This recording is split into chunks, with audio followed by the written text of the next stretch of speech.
Welcome back to Hoffman Tactical. I 3D printed a tiny quadcopter. Let's talk about it. When I started this project a few weeks ago, my goal was actually just to print a small, lightweight, slick 3D printed frame for a little tiny 3-inch prop, 6-inch diagonal is the size, so it's very lightweight, under 250 grams quadcopter that I could just fly around the house and have fun with, maybe fly around at airsoft, little airsoft games and things to film. Just a fun around the house quad. I had one of the little Recon 3 models a few years ago, which I had issues with and it broke, but it was a ton of fun until it did, and I kind of wanted to replicate that. So that was the kind of the nano long range was sort of the goal here. However, as I've developed this project, the goals have shifted a little bit into trying to make a very durable quadcopter, because originally I started using PLA frames, and well, that's a really cool airplane. They're really low down.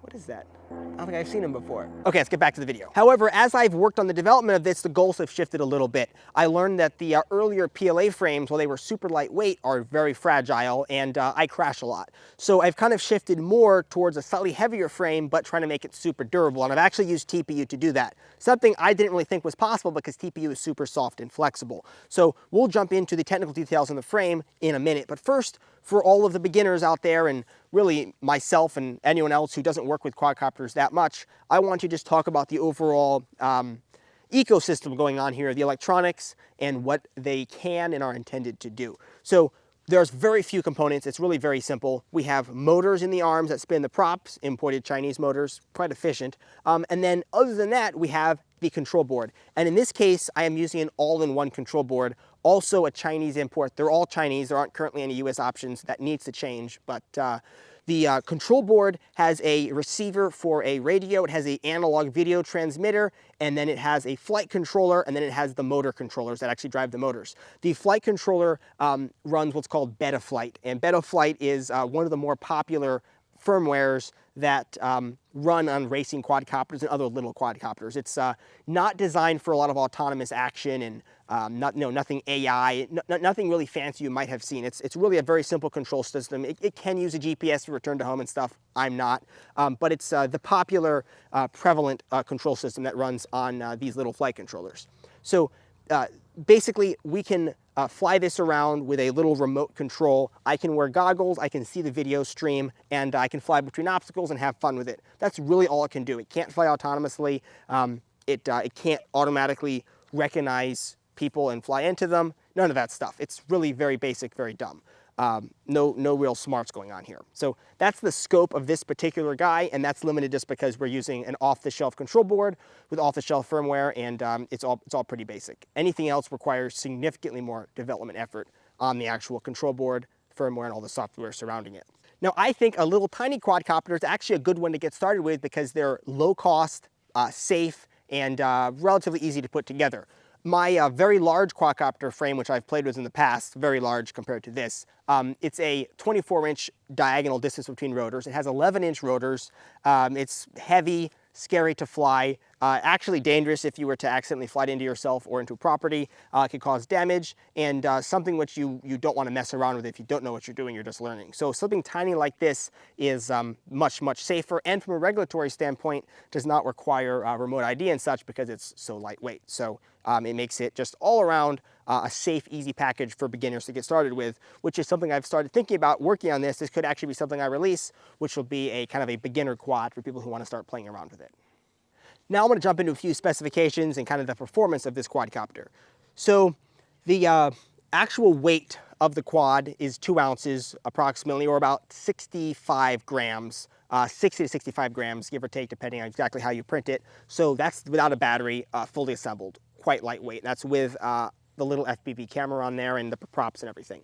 So about 2 ounces. The size, as I've mentioned, is 6 inches across, and it runs 3-inch props. With the battery this particular model uses is an 18650 lithium ion cell. I've been flying with the 2700 milliamp hour batteries, which have pretty high current ratings, so there's no issue running this thing at full throttle with them. And my flight time is about 18 minutes is what I've gotten the other day, actual flight time. You could probably do 20 if you flew a little bit less aggressively, or 15 if you flew super aggressively. So 15 to 20 minutes of flight time, which is actually really good. That's a long time to be flying for such a tiny quad. I found that quite impressive, actually, that you can do that nowadays with good batteries. I have another version of this, an earlier version actually, which I fly with I think it's a 21700 cell. It's the larger version of the 18650 lithium ion cell, and it's 4500 milliamp hours. And I actually have a 5000 milliamp hour variant as well, which allows you to fly for like 30 minutes or even more if I can cut weight down a little. But I've flown actually for 30 minutes on one of those 4500 milliamp hour cells, which is a really long time. So half an hour of cruising around. Now, range. With the current radio gear, it's using a 2.4 gigahertz radio link. There are several different protocols. I'm using FreeSky right now, but ELRS is a different protocol. They're all running on the 2.4 gigahertz frequency, which means that the range is somewhat limited and penetration to obstacles is pretty limited. So line of sight, you could probably expect a mile or so. It depends on conditions, but that's the control link. The FPV link is really the limitation. That's your first person video transmitter, which is analog in this case, 5.8 gigahertz, so it's a higher frequency. And this board will actually transmit up to 400 milliwatts, which is like a lot of power. I'm running on 25 milliwatts. Increasing power really doesn't help your range that significantly because it's a cube, I believe, actually. But it doesn't really, maybe it's a square, doesn't matter. I'm running to 25 milliwatts, and you're probably limited. Absolute line of sight, clear air, you could fly reasonably far. Maybe if you had the right directional antennas, a mile. But under practical conditions, you're looking at 100 yards or 200 yards because you have trees and other obstacles. A couple hundred yards is as most as I would expect out of this. I can fly behind a building and have some static, but still be able to fly 2 buildings, and that's probably too much. So do not expect to have any kind of good range with this. Long range equipment is much more specialized. I used to fly fixed wing equipment, and we use the Dragon Link radio link, which is a 433 megahertz, much lower frequency, and it has, for practical purposes, unlimited range. It's like 20, 30 miles or more, depending on conditions. I never had an issue, and I ran a lower frequency 2.4 gigahertz video link, which gave a few miles of range in clear air, and it could tolerate some trees. So video range in these little tiny guys is very limited. Now, other than that, your video quality is not very good. It's analog FPV, which you guys can see is fuzzy and there's static and stuff. So if you want to do like observation and spy on people, this is probably not the best choice. And we'll talk about that a little bit more later. Really, the application of this particular platform with this control board is having fun, flying around, learning how to fly these things, and just getting familiar with the platform and some of the software involved. Now let's talk about the design of the frame itself a little bit, since that's really all I'm doing. So when I first started out, I was using PLA for the frame, and I was using a 1/4 millimeter nozzle, still am, and 2 walls, and like 10% infill. So very lightweight. I think the whole frame was like 18 grams, so like half an ounce. And it flew great. The problem is any kind of crash, it would basically just crack at the layers, delaminate, and fail. And if you look at it, the failure point was, and we'll throw some photos in here and some video of the actual failed frames, was right at the root of the arms. It would peel away. So I started using a modifier, which basically makes the little arms a separate piece, and they actually print all the way through the walls. So the arm protrudes through the body into the interior, and that kind of ties it all together and makes it a lot stronger. However, I was still having issues with the PLA cracking and breaking, so I decided I needed something a bit tougher, and that's where I tried this 90A TPU. This is a TPU from Polymaker. 90A is not as soft as you can go, but it's close. It's pretty soft, pretty flexible stuff, which I was concerned it might be too flexible for a quad to work due to vibration and just flexing in flight.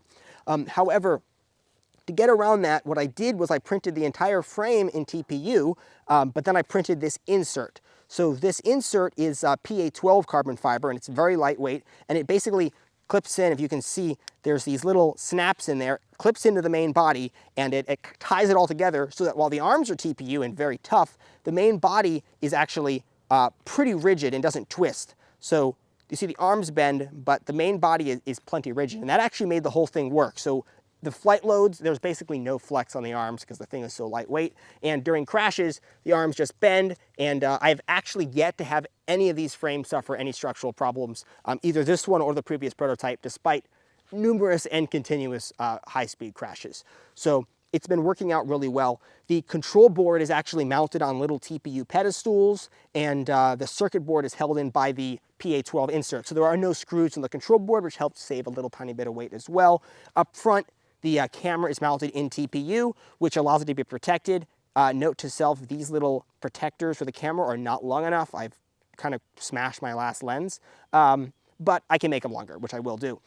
Last thing I want to touch on is actually been the most challenging part of this design process, which is mounting the battery. So on this particular model, I've mounted the battery on the belly, and I have this 3D printed TPU battery mount. It has built-in channels for these little nickel strips, which are my battery contact, which actually work really well. This entire piece prints separately and is an insert which drops down from above and gets glued into place. And there are some structural issues. The arms tend to peel away, and I have to figure that out still. My previous version of this used PA12 clips on top, which the battery snapped into, but that did not allow enough cooling to get to the circuit board. So this design here allows the circuit board to get more cooling. More on that in a second.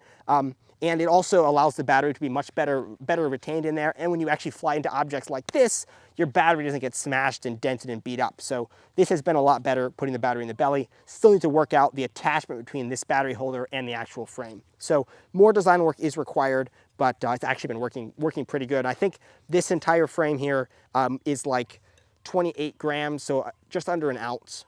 So it's a little bit heavier than a carbon frame, which tends to be like 20 grams, like 2/3 of an ounce.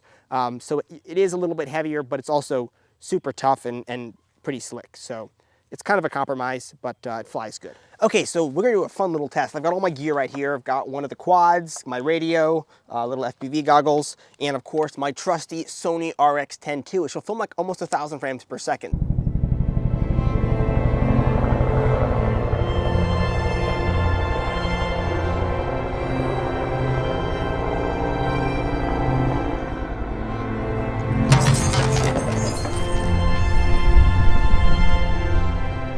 So we're gonna fly this quad into this wall really fast, and I'm just curious what it does. I have not filmed it on crashes on high speed yet. X marks the spot of impact. Boot up that guy, pop that battery in, the little FPV goggles. All right. Oh.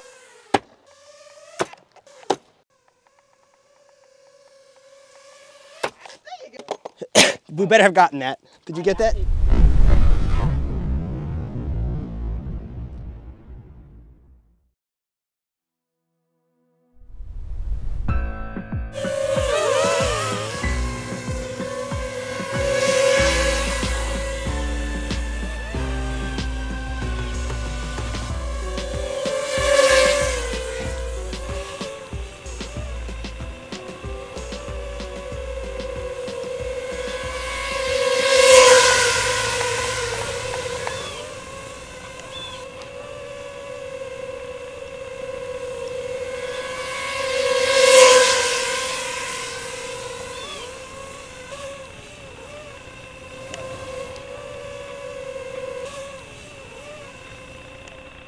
So I've been flying both this one and my earlier prototypes a ton around the house, lots of fun, probably flying more than I should, but I've been getting better at it, trying to practice, trying to learn acro mode a little bit. I've been flying in angle mode most of my flying career, all of it actually, which is a little embarrassing, but I've been using it for practice. However, I've had a big issue come up starting like really badly today trying to film this video, where these little all-in-one boards, the little Happy Model X12 all-in-one boards, have been overheating really fast. And it started off being a kind of a minor issue, and that's why I opened up the top of the board so it could cool, but it's becoming worse and worse till today. We can only fly for like a minute before the thing shuts down because it overheats. It's gotta be something wrong with the board. I can't figure out what it is, but I just wanted to touch on that. The reason we don't have more cool flying footage in today's video is because we're having issues with the control board. So I have a couple different models on the way from other manufacturers. I'm gonna try those and hopefully they'll be better. All right, that's most of the talking for this video. Let's blow something up.